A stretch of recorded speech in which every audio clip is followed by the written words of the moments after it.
You and I have been working together for 6 weeks. Your history, really quick, to give a quick background of your history. Basically, you.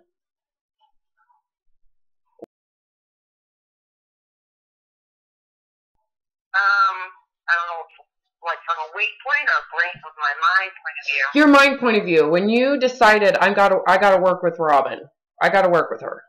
What state of mind were you in? I was insane. Yeah, no one knew, right? You were just saying nobody Yeah, knew. It was all held into your head, but you knew it was crazy. I did. I knew it was, I was telling you before, I was like, I have to see a therapist or something. I have to, there's something wrong with me. But then I would think, no, I don't, because I didn't have any issues really other than I wanted to be skinny. And occasionally I'd go on binge crazy things. And I was like, I can't keep doing this. There's something wrong with me. I'm like, I need help. And then I found you. Okay, so then we Yeah. So we started working together, and you watched my videos first. You watched these Yeah. videos, and you would be like, how do they do that? How do these people, Yeah. how do they let this go? It was so overwhelming and intense and heavy for you, wasn't it? Describe It was. what it felt like, the suffering before. It it was not fun, and it wasn't fun for my family. Like I told you, it sprinkled out into them. I didn't want to. I fear normal to everybody, my family, my friends, my coworkers. But in my mind, I wasn't, because they'd say, "Oh, can we go get ice cream?" And I'd be like, "No," because I wouldn't want to have to squeeze into a spandex and get good looking to go out in public. Because in my mind, I thought I had to look good for other people, or to feel good about myself. I don't know. Yeah. And I had no idea that that was all. I just thought I couldn't lose weight. I was like, I'm insane about losing weight, dieting, gaining, losing, gaining. I didn't actually realize that I had a body image problem. Because I was like, oh, I'm fine with my body, but I really wasn't. Would you Once say it we became got, obsessive? it did, slowly over time. Yeah. And I mean, how did that affect your relationship with food? It's now that I'm out, I realize that I was insane, because now if I want an ice cream with my kids, I get it. But before I'd be like, I can't have an ice cream because that's fattening, and I need to eat the yogurt, and I need to have the salad, and I can't have the pizza. Oh my god, it was crazy. And do you see the then I'm so hot wild to eat a whole pizza because I just couldn't have it. Yes, and you didn't binge prior to that, right? So you all of a sudden started to have these binge episodes. Oh yeah, it was like the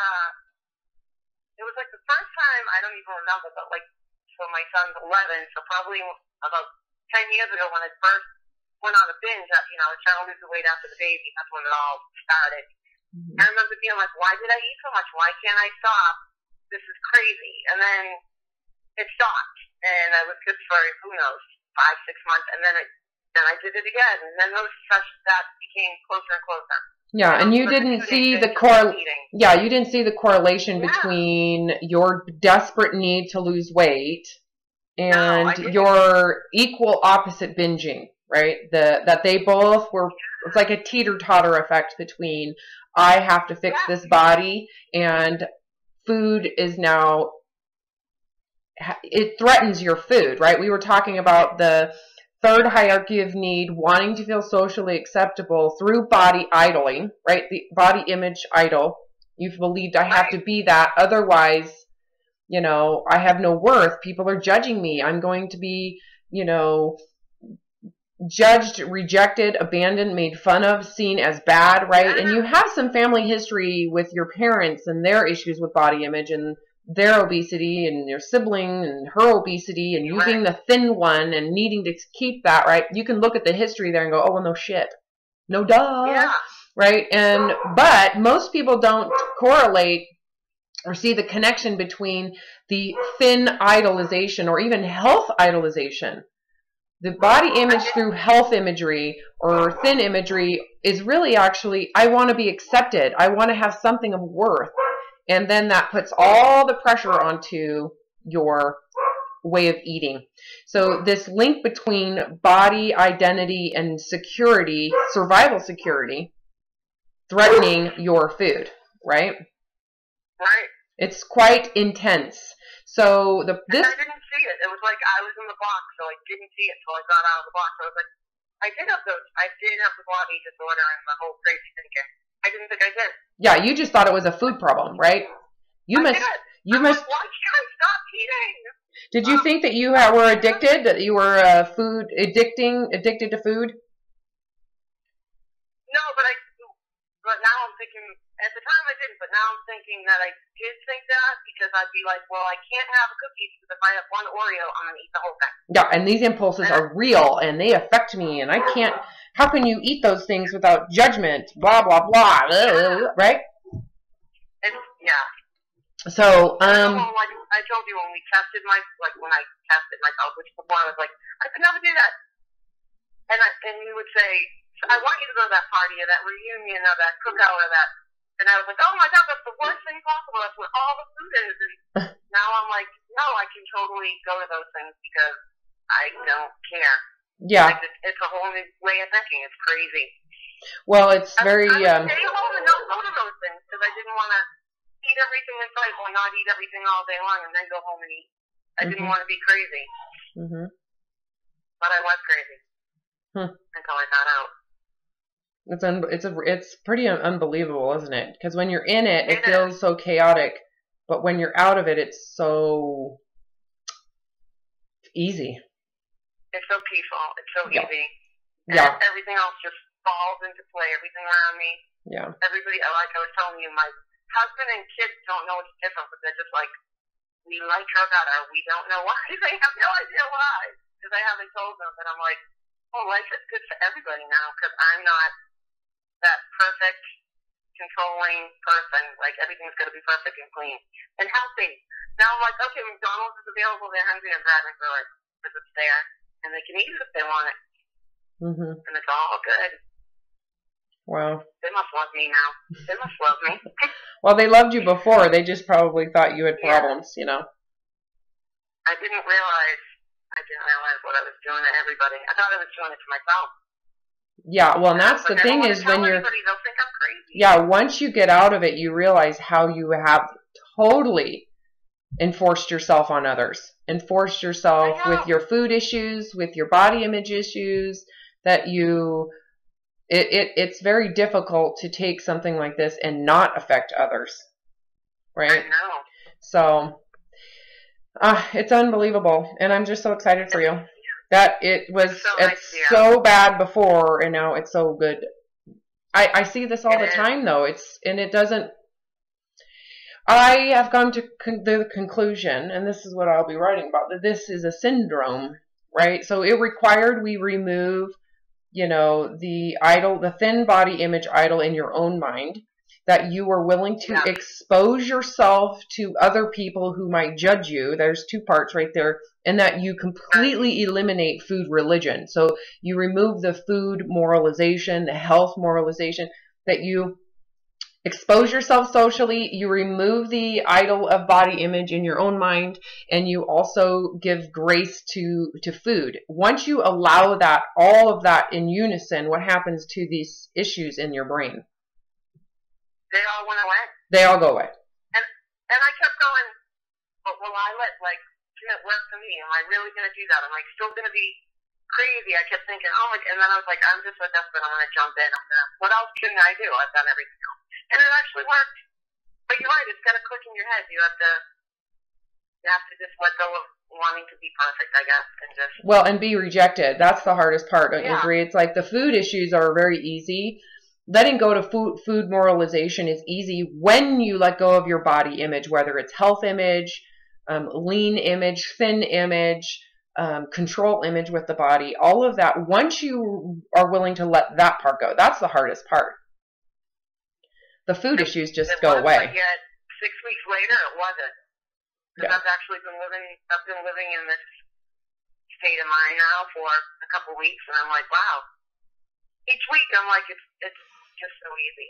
It's just so easy. It's crazy how that happened. Yeah, and it happened for you quite immediately, didn't it? It did, but then I kept, like I told you, I tried to catch myself going, if I go to this thing, am I going to eat too much? Am I going to know when to stop? Cause I'm heavy. Am I really going to stop when I'm not hungry? Yeah, and you got to do it, right? So you come out of it, and then you got to live it, right?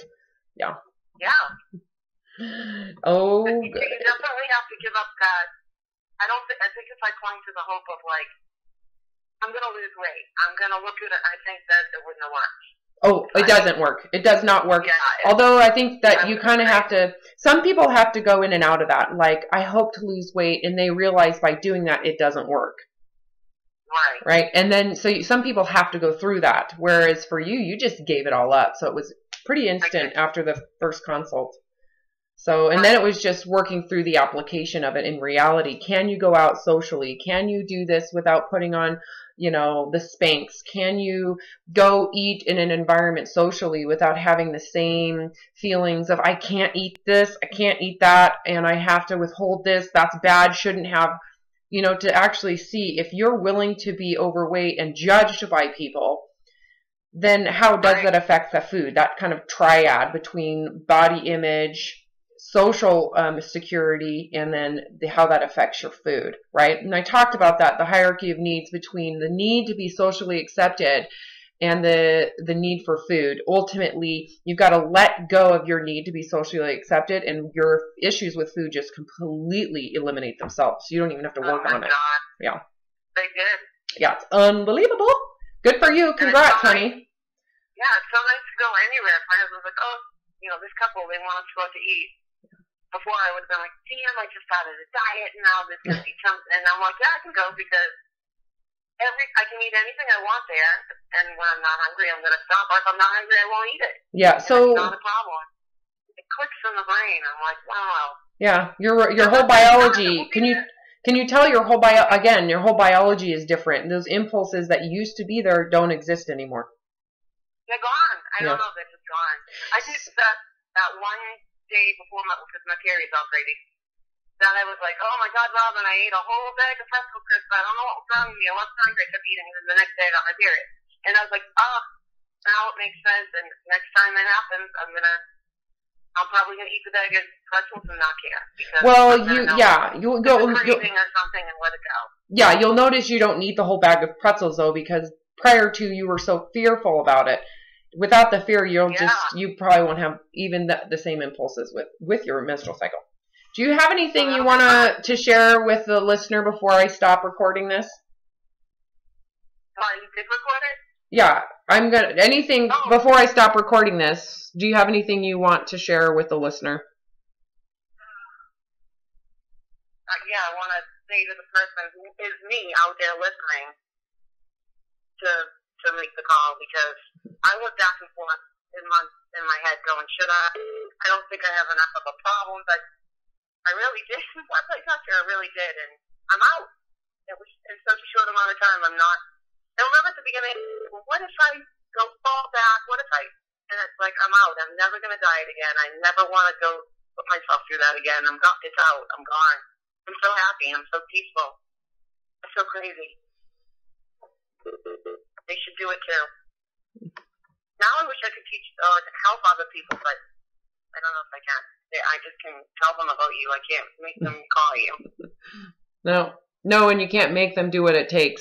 They have to be suffering, right? So no matter how many people listen to this, there's got to be a degree of suffering to where you're willing to let go of your sacred beliefs about body image and health. You've got to be willing to give those up. Yeah. So. I did tell you, I know I did. When I first called you, and I was like, I don't know if this is going to work, but I'm just going to try it, because what else? And then I was like, I can always lose weight if it doesn't. If I gain 20 pounds while doing this, I could always lose. That was my theory. Mm-hmm. But then immediately, from talking to you, it was like, aha.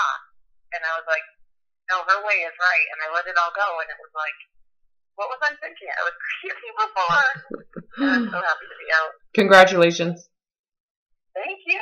Thanks for letting me share this. And now what? I have to keep talking to you for the rest of my life. I'm like, now what? Oh my goodness. All right.